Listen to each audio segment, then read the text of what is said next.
नमस्कार विद्यार्थी मित्रांनो, ग्लोबल ऑनलाईन मराठीवर आपलं सर्वांचं मनापासून स्वागत आहे। तर विद्यार्थी मित्रांनो, 15 जून 2025ला महाराष्ट्र सेट 2025ची परीक्षा झालेली आहे आणि याच्यावर सेट भवननी आपली इंट्रीम आन्सर की सुद्धा जाहीर केली आहे। विद्यार्थ्यांच्या मनात आता शंका आहे की प्रश्नांना कसं चॅलेंज करावे, काय त्याची प्रक्रिया आहे। तर आपण या व्हिडिओच्या माध्यमाने संपूर्ण प्रक्रिया बघणार आहे आणि चॅलेंज संबंधित जे काही तुमचे डाऊट्स आहे ते सर्व डाऊट्स जे आहे ते आपण सॉल्व करून देणार आहे। सुरुवात करण्यापूर्वी आपल्यासाठी एक महत्त्वपूर्ण सूचना की जे विद्यार्थी महाराष्ट्र सेट 2026 साठी प्रिपेअर करतात आहे, त्यांना या परीक्षेला टार्गेट करतात आहे, तर आपला कंप्लीट कोर्स ऑन पेपर 1 जो आहे तो आपण त्यांच्यासाठी घेऊन आलेलो आहे। या कोर्समध्ये आपल्याला दररोज लाईव्ह लेक्चर्स मिळतील। लाईव्ह मिस झाले तर टेन्शन नाही, रेकॉर्डेड व्हिडिओ लेक्चर्स राहतील उपलब्ध। संपूर्ण अभ्यासक्रमाचे नोट्स आपल्याला उपलब्ध राहतील। साप्ताहिक चाचण्या आपल्याला दर आठवड्यात दिल्या जाईल। 60 पेक्षा जास्ती मॉक टेस्ट आपल्याला दिल्या जाईल। 2015 ते 2025 पर्यंतच्या सर्व PYQs आपल्याला स्पष्टीकरणसह दिल्या जाईल आणि या व्यतिरिक्त 5000 प्लस MCQ सिरीजही दिल्या जाईल। नवीन बॅच जी आहे ती 1 जुलैला सुरू होते आहे, तर आपण या बॅचला निश्चित जॉईन करा आणि पेपर 1 मध्ये 75 प्लस गुण जे आहे या कोर्सचा वापर करून तुम्ही सहज मिळवू शकता। जॉईन फीस इज 3000, पण डिस्काउंट नंतर मात्र 2500तच तुम्हाला कोर्स उपलब्ध होऊन जाईल। जॉईन करायला या 2 नंबरला संपर्क करा व्हॉट्सॲपच्या माध्यमाने किंवा ग्लोबल ऑनलाईन ॲप डाउनलोड करूनही तिथून तुम्ही जॉईन होऊ शकता। या व्यतिरिक्त विद्यार्थी मित्रांनो, पेपर 2 वरती आपले कंप्लीट कोर्सेस आहे।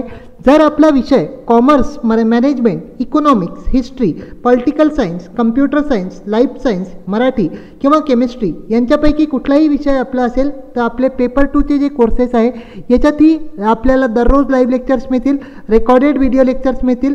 संपूर्ण अभ्यासक्रमाचे नोट्स इंग्लिश आणि मराठी दोन्ही लँग्वेजमध्ये मिळतील आणि साप्ताहिक चाचण्या उपलब्ध राहतील। 30 पेक्षा जास्ती मॉक टेस्ट उपलब्ध राहतील आणि जे 15 ते 25 पर्यंत सर्व PYQs आपल्याला दिल्या जातील आणि 4000 प्लस MCQ सिरीजही दिल्या जाईल। आणि या कोर्सची सर्वात मोठी विशेषता आहे की पेपर 2 सोबत पेपर 1 जो आहे तो पूर्णपणे फ्री दिला जाईल विथ ऑल सेम फॅसिलिटीज। याच्याही नवीन बॅचेस जे आहे या सर्व विषयाच्या 1 जुलैपासून सुरू होतात आहे, तर आपण जॉईन करू शकता। या कोर्सची व्हॅलिडिटी 1 वर्ष राहील। या कोर्सचा लाभ घेऊन आपण नुसती महाराष्ट्र सेट नाही, UGC रेटमध्ये या कोर्स आपल्याला सहभागी ठरेल आणि या व्यतिरिक्त या दरम्यान कुठलीही पेट परीक्षा आली महाराष्ट्रातील तर आपण या कोर्सचा लाभ आपल्याला तिथेही होईल। तर या कोर्सचा निश्चितपणे लाभ घ्या। 1 वर्षात चांगला प्रिपेअर करा आणि दोन्ही पेपरमध्ये चांगला स्कोअर करून आपण यश मिळवा। फीस इज 10,000, पण डिस्काउंट नंतर मात्र 8000तच तुम्हाला कोर्स अवेलेबल होऊन जाईल। जॉईन करण्यासाठी ग्लोबल ऑनलाईन ॲपला डाउनलोड करा। खाली दिलेल्या 2 नंबरला व्हॉट्सॲपने संपर्क करूनही आपण जॉईन होऊ शकता। ग्लोबल ऑनलाईन ॲप डाउनलोड नसेल केला तर प्ले स्टोअरमधनं डाउनलोड करून घ्या। लॉग इनमध्ये जा, इथे स्टोअरवर क्लिक करा, कोर्सला निवडा, त्याच्यानंतर पेमेंट केल्यावर जितकं पण कंटेंट आहे पेपर 1 पेपर 2चं सर्व काही आपल्याला उपलब्ध होऊन जाईल। तर आता विद्यार्थी मित्रांनो, सर्वात पहिले तर आपण बघू की चॅलेंज करण्याची प्रक्रिया काय आहे। ठीक आहे, चॅलेंज करण्याची जी प्रक्रिया आहे ती कशी आहे।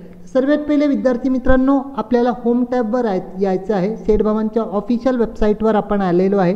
नंतर इथे पहिली लिंक आपल्याला दिसते की लिंक टू सबमिट फीडबॅक। तर याच्यानंतर आपल्याला हे आपला ईमेल ID आणि आपला जो पासवर्ड होता तो पासवर्ड आपल्याला टाकायचा आहे। ठीक आहे, तो पासवर्ड टाकल्यानंतर आपल्याला लॉग इनवर क्लिक करायचं आहे।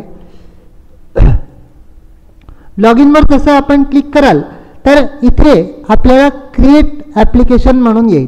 ठीक आहे, तर क्रिएट ॲप्लिकेशन केल्यानंतर समजा इथून तुम्हाला पेपर 1 किंवा पेपर 2च्या कोणत्या प्रश्नाला चॅलेंज करायचं आहे हे बघून घ्या। आधी बुकलेट नंबर आपला आधी निवडून घ्या की कोणता बुकलेट होता ABCD पैकी आणि कोणत्या प्रश्नात कोणत्या पेपरचा तुम्हाला प्रश्न आहे, पेपर 1 की पेपर 2।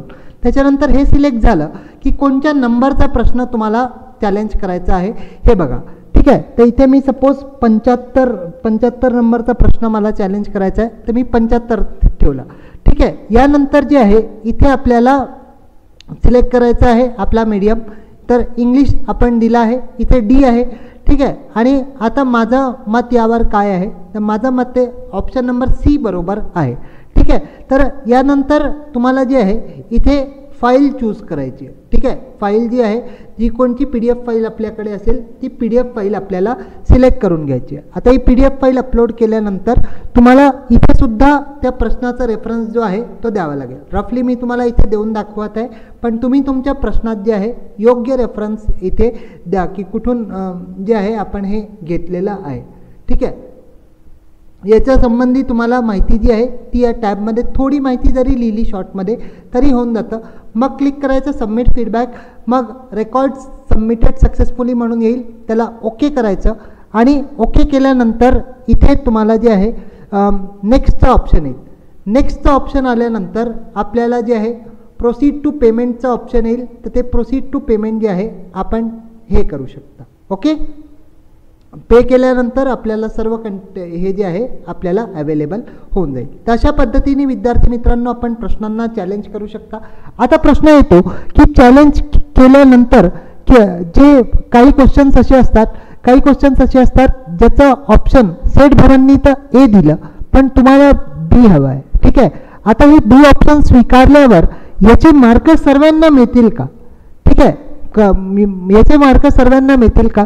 तर असं नाही आहे. जर एक क्वेश्चनचा सेट भावून फायनल आन्सर कीमध्ये एच्या ऐवजी इंट्रीममध्ये तो ए होता आणि फायनलमध्ये तो बी होतो आहे, तर त्याचे मार्क जे आहे ज्या विद्यार्थ्यांनी ऑप्शन नंबर बी ला मार्क केला आहे तेच राहतील. ठीक आहे, आणि दुसरी हे आहे की काही प्रश्न असे असतात की जे सेठ भवन काय करतं, ड्रॉप करून टाकतं. समजा DI आहे, तर DI मध्ये समजा चुकीचा प्रश्न विचारण्यात आला, लिहिण्यातच चुकला, असा डेटा देऊन दिला जो प्रश्नातच नाही, तर या किंवा तुम्हाला सांगतो कॉमर्समध्ये एक फॉर्म्युला होता स्क्यूनेसवाला, तो सेठ भवांनी फ्रेमच चुकीचा केला आहे, तर तो क्वेश्चन ड्रॉप होऊ शकतो. तर त्याचे मार्क जे आहे ते सर्व स्टुडंट्सला मिळतात. ठीक आहे, ते सर्व स्टुडंट्सला मिळतात.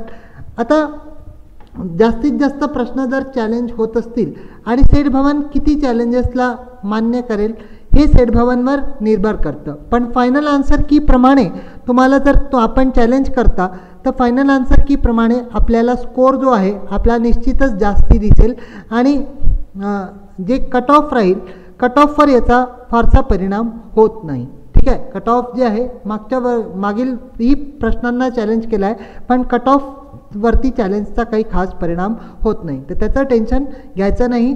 That's all in today's video. All the best for your result. पुन्हा भेटू आपण नेक्स्ट व्हिडिओमध्ये. तोपर्यंत बाय, थँक्यू. व्हिडिओ आवडला तर व्हिडिओला लाईक करून द्या, चॅनलला सबस्क्राईब करून द्या. बाय.